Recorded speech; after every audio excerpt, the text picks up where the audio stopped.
Good morning, children.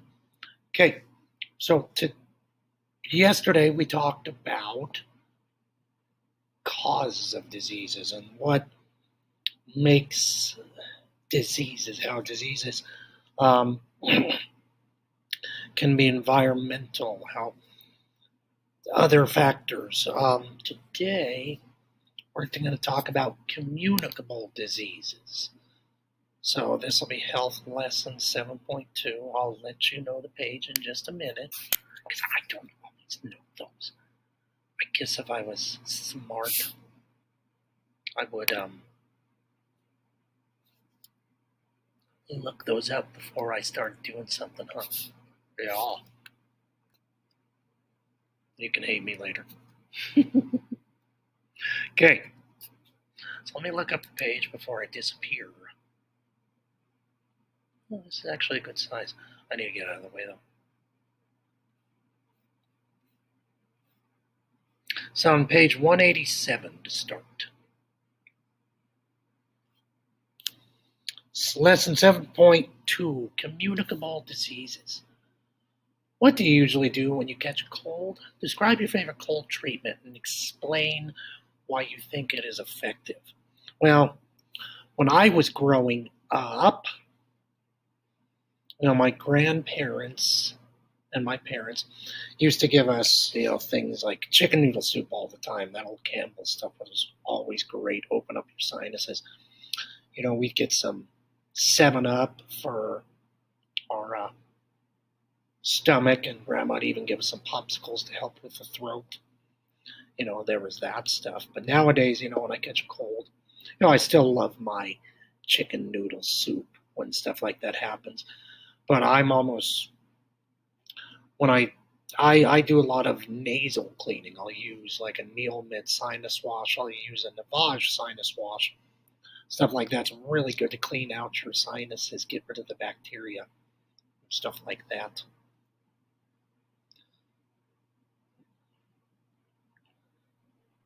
But also when I do have a cold, I'll take, some either Tylenol or Theraflu type cold stuff. You take things like acetaminophen and just your regular allergy medication and that Navage stuff. I like to stay as homeopathic or um, home remedy stuff as possible. But that's just me. We're going to learn about the most common communicable diseases, how you can keep from getting sick so often, what vaccines you need, which again, we know in this time of COVID that we've been through, um, vaccines can be important.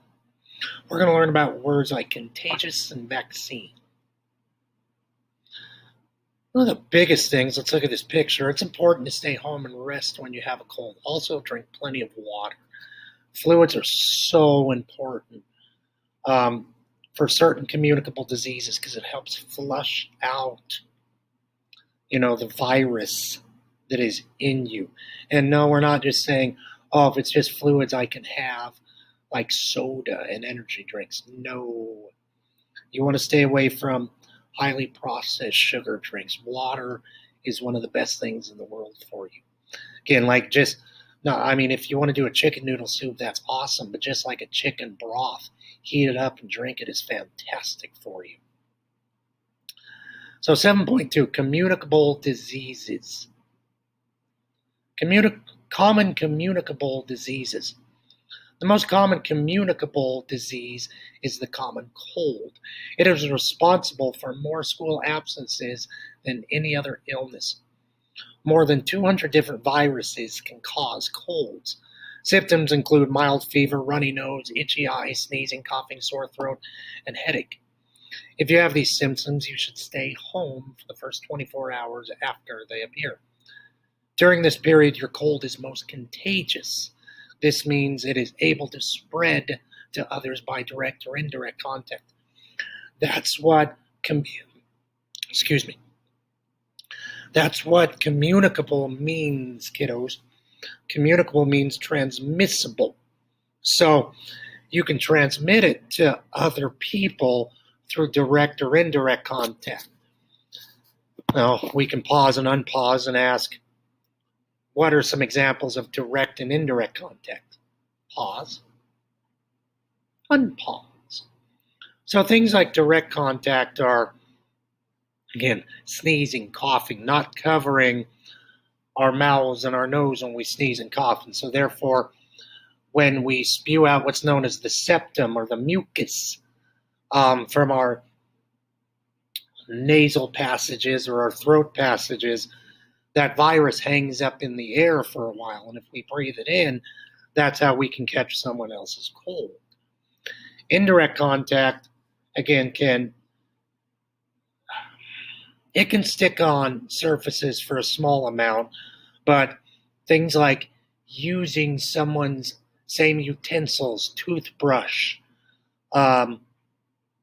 glass of someone who is sick, and therefore we're getting the germs that are sticking on those things. And yes, we can understand sometimes we see colds cause mild fever, runny nose, itchy eyes, sneezing, coughing, sore throat, headache. Doesn't that sound like allergies? Yeah, I mean, allergies do sometimes mimic the same thing as a common cold. But the big things allergies won't do is cause a fever and a headache, really. So that's always a big thing. If you think you have a fever, if you have chills, if you're feeling warm, you probably don't have allergies. 188. Other communicable diseases include influenza, thanks Jimmy, known as the flu, mononucleosis, we call that mono, for short, hepatitis types A, B, and C, strep throat, and tuberculosis, or what we call TB. Figure 7.4 describes these 5 diseases. Some of these diseases can be prevented with vaccines, preparations of killed or weakened germs. Vaccines cause your immune system to produce antibodies protecting you against diseases. Let's go over the chart, and then again, I know we'll talk about vaccines when it comes to COVID. Because COVID is a virus. It is something that is communicable, that won't be in this text that we can talk about. So figure 7.4, common communicable diseases. Disease, common symptoms, how it spreads, treatment, prevention, reducing risk. Common cold. Symptoms are congestion, sore throat, cough. How it spreads is infected droplets in the air from cough, sneezes, direct or indirect contact with infected people. Treatment is rest liquids, over-the-counter medications. Reducing risk is hand washing, avoiding contact with infected people and objects they have touched. Influenza or flu, which a lot of times we hear about influenza A and B. High fever, fatigue, muscle and joint aches, cough. How it spreads is infected droplets in the air from cough, sneezes, direct contact with infected people. Again, treatment is rest, liquid, steam inhalation, pain reliever, antiviral medications for serious cases.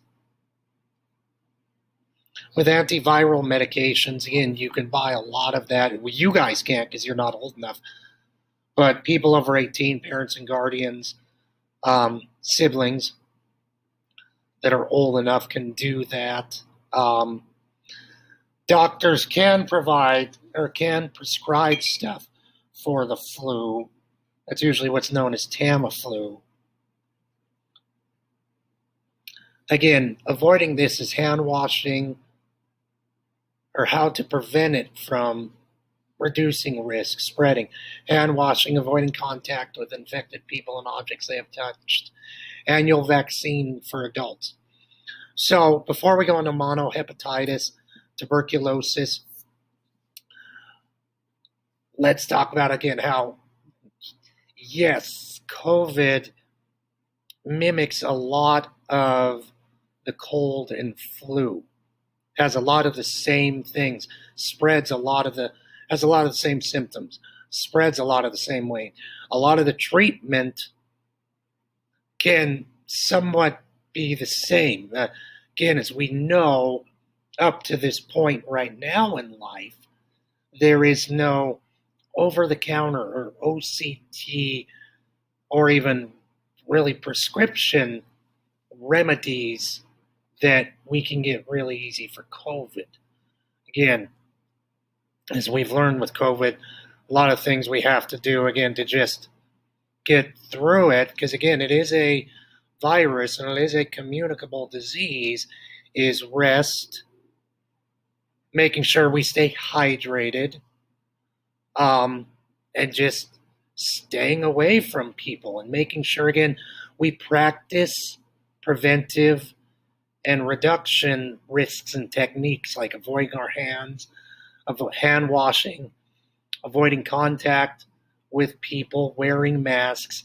And yes, we do have vaccinations for COVID. I'm not going to get into how people feel about vaccinations, but just like the flu, if you choose that you want to get vaccinated, you can. There are people who don't get vaccinated with the flu and people who don't get vaccinated for COVID. Again, that's a choice they choose to make, but if you want to be able to prevent getting it, again, if you get it, there's treatment. If you want to avoid getting it, preventive risks are, again, hand washing, masks, cleaning surfaces, and vaccinations.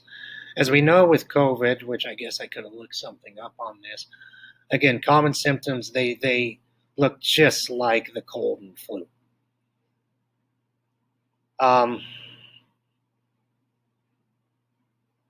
It's tough. We can, if we want to talk about it, we can pause the video and we can talk about it. But if we don't, we can keep going. Hepatitis. Hepatitis comes in A, B, and C. It's a weakness. Some symptoms are weakness, fatigue, nausea, vomiting, fever, yellowing of eyes, abdominal pain, dark urine. Again, how it spreads. Type A is consuming food or water containing the virus. That's when we're drinking non-potable or non-treated water, or we're eating food that has not been properly treated or cooked. Type B and C, usually through direct contact with infected person's blood or other bodily fluids. Again, that can happen with blood transfusions. That used to happen and still can happen through contact with bodily fluids, with sharing of needles, through using drugs. People can get the AIDS virus through sharing dirty needles, but they can also get hepatitis B and C. Back in the day, people used to get hepatitis B and C through tattoos, because when people get tattoos, they wouldn't be as clean and sterile environments as they are nowadays. It's very rare to get hepatitis B and C through tattoos, because the regulations of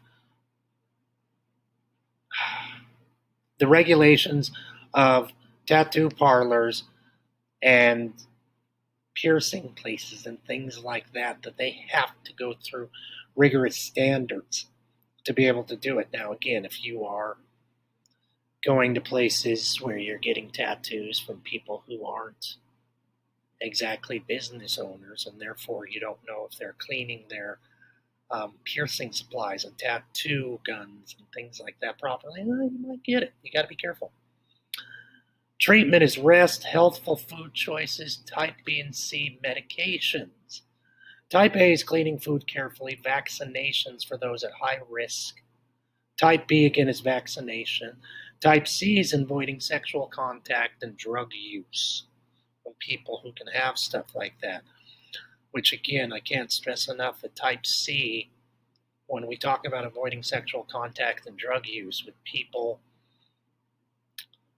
you can get HIV, the AIDS virus, the same way. And we're not just saying don't have sexual contact ever. We're saying if you need to practice safe habits to not get it. Tuberculosis, or TB. It's cough, fatigue, persistent fever, night sweats, weight loss.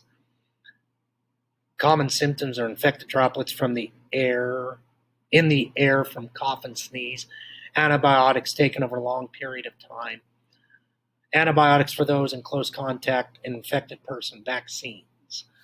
After we're done with the chart, we're going to talk about, and I'll peruse through the pages real quick, that we'll talk about again how vaccines, when we're young, it's almost impossible to get tuberculosis anymore if you are getting the vaccine when you are an infant.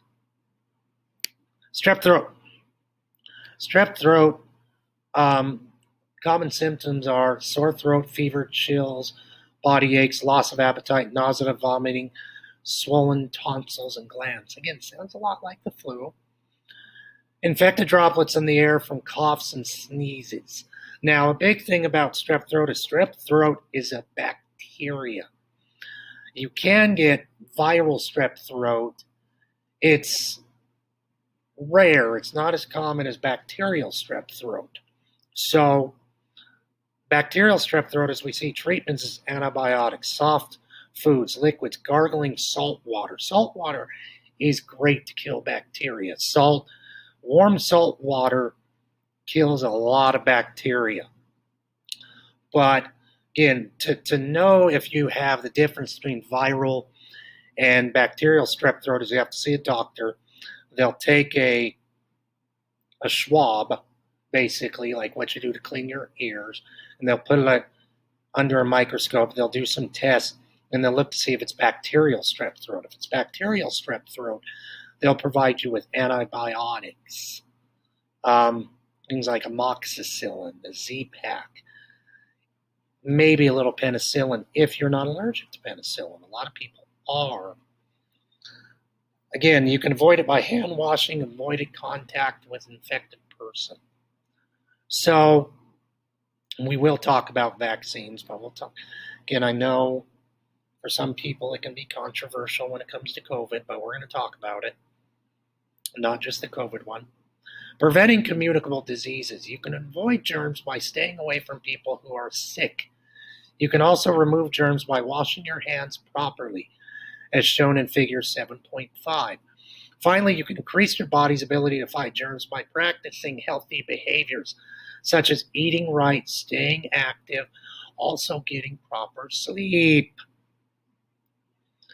If you do catch a cold, take care of yourself. Rest and drink lots of liquids. Medicine can help you feel better, but time is the best cure for a cold. Again, you want to go over-the-counter medications? Knock yourself out. You like doing OTCs like chicken soup and chicken broth, nasal cleaning, which a lot of nasal cleaning like Neomeds and Navage are saline solutions. So that's salt water combining with hot fluids. Again, you want to do honey, you want to do essential oils, you want to do gargling hot salt water. Again, awesome, go for it. But the biggest thing to do is when you know you're feeling a cold or the flu, is there's Zicams. Those are great for over-the-counter. There's so many things you can get that help. The biggest thing is when you know you've got it, is staying away from people for 24, 36 to 48 hours taking medication during that time. So, because when you know you're feeling it, that virus, that communicable disease, is most communicable, most transmittable during the first 24 to 48 hours when you have it. That's why you should stay home from school, stay home from work, get rest, and take care of yourself to start weakening the virus for 24 to 48 hours, a day or two. And then when you think it's getting better, if you want to see your doctor first, knock yourself out. I know it's always hard to get into your regular PCP, which is your primary care physician at any time. That's where you can maybe go to places like urgent care, emergent care, or nowadays we have the ability for virtual visits with a doctor. If you can do that, maybe they can tell you to take this certain over-the-counter medication, tell you, again, take this Mucinex, take this Theraflu, take this Tylenol, take something, do this, say take it, prescribe the way you should, the way the directions tell you, and then after, like I said, 24 to 48 hours, if you're doing it correctly, again, the virus should not be as transmittable, and then you can go back to school or work. Vaccines. Vaccines can protect you from many communicable diseases. When you receive a vaccine, you don't get sick because the disease-causing germs are dead or weakened. Antibodies you produce, however, make you immune to disease. Figure 7.6 on page 190 lists some common vaccines, which we'll talk about. And yes, we can talk about how the COVID vaccine is a little different than the flu vaccine or polio or measles or mumps, tuberculosis, typhoid, HPV, which is human papillomavirus. Figure 7.5, hand washing for health. Washing your hands removes germs that can cause colds, flus, and more serious diseases. Again, we've stressed to do proper hand washing during the time of COVID. Scrub your hands for at least 15 to 20 seconds with soap, warm or hot running water. Rub your hands together vigorously as you wash. As we've seen in our restrooms, wet your hands, get the soap, wash them together for 15, 20 seconds. They say sing happy birthday to you in your head. Wash well around your fingernails and creases in your hands where germs accumulate. A nail brush will help remove germs from fingernails. Obviously, we don't have fingernail brushes here at school. Rinse all traces of soap away with warm water. Dry with a clean towel or paper towel or air dryer. Again, we got to do that, kids. Okay. 7.6, vaccines given at different ages. Vaccines and the disease it protects against. Again, you guys are given so many vaccines when you're younger. You have to be vaccinated with pretty much all of these vaccines to come into school. And then we're going to talk about types of vaccine schedules. Hep B, birth at 2 months, 4 months, 6 and 18 months. DTaP, which is diphtheria, tetanus, pertussis, which is whooping cough. You get that at 2, 4, 6, 15, and 18 months, 4 and 6 years. TD, tetanus, and diphtheria toxoid boosters, 11 to 12 years, and every 10 years after. I think I got that in fact, I know I got that 5 years ago when I had my bacterial pneumonia. Dr. Schaefer gave me a tetanus shot. It looks literally like an old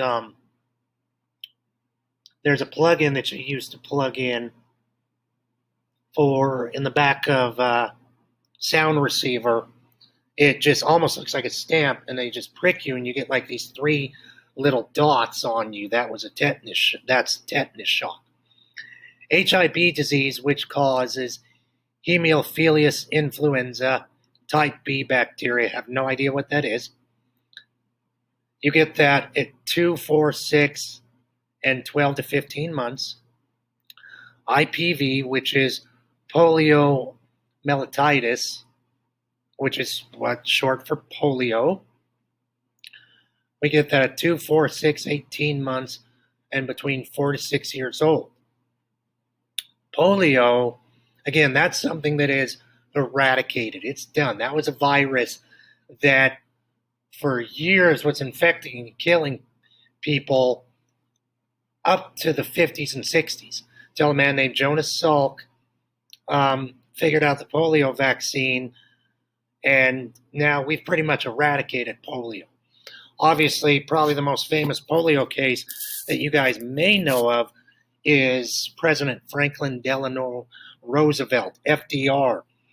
He got polio as a kid, and it paralyzed him from the waist down. So that's why he was in a wheelchair.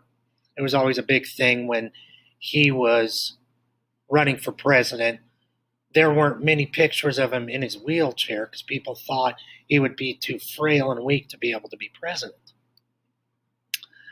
PCV, which I always think sounds like PVC, which is a pipe that you use for your house, is a disease caused by Streptococcus pneumoniae bacteria, which I don't know. Again, I'm not a parent. I'm sure all the parents could figure out, because they would say what that is. I guess I could look that up. Let's do that real quick. Streptococcus looks like.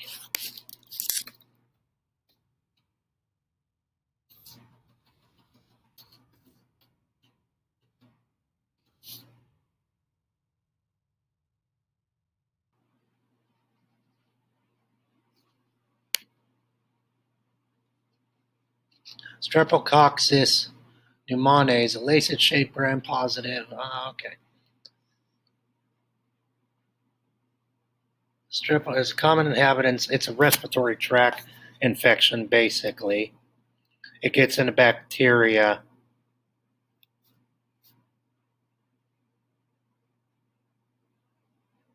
I wonder if that's there's something. Wonder if that's almost like you don't get cholera, but you get colicky when you're babies. I wonder if that has to do with that. Again, I'll have to ask one of our teachers here who's a parent, and then I will inform you as we talk about this in class. But you get it again, 2, 4, 6, and 12 to 15 months. So look at all these vaccines you get when you're young. Again, MMR, measles, mumps, and rubella. It's a German measles. 12 to 15 months, and then 4 to 6 years, and any time before 12 years. Again, measles was something that killed people for a long time, like smallpox and chickenpox. It wiped out a lot of the native population because they never had that until immigrants started coming over. There was a couple of years ago, there was a re-outbreak of measles pretty bad back east around New York and Pennsylvania because kids weren't getting vaccinated for measles, and it kind of made a comeback. It can still get us. And it's not, none of these are wiped out totally, but again, as long as we get vaccinated, we're never going to get it. Chickenpox. Now, again, obviously, we do get chickenpox. Even if we get vaccinated. Well, I mean, I know all my brothers and I got chickenpox, and then my dad and my little brother even got shingles, which is when you get It's kind of chickenpox coming back, although it comes back kind of patchy as a rash, and that vaccine to shingles, I heard, hurts. But you should get it between 12 and 18 months. Then finally, your hepatitis A vaccine. It's 2 doses, at least 6 months apart, anytime between 2 and 18 years, usually in high risk areas for high risk groups. Again, source of this table based on immunization schedule recommended by the Center for Disease Control and Prevention. For those of you who love watching Walking Dead, that's that building in Atlanta where Rick Grimes and company went to when they saw Jenner. The American Academy of Pediatrics and the American Academy of Family Physicians. Yes, the main CDC center is in Atlanta, even though each state has its own CDC center. As always, Pirates, if you have any questions, please raise your hand in class or message me if we're still doing Schoolology. Remote learners, if we still have remote learning, if you have any questions, please unmute yourself and say hi or message me through Schoolology. Thank you very much, Pirates, and have a super sparkly day.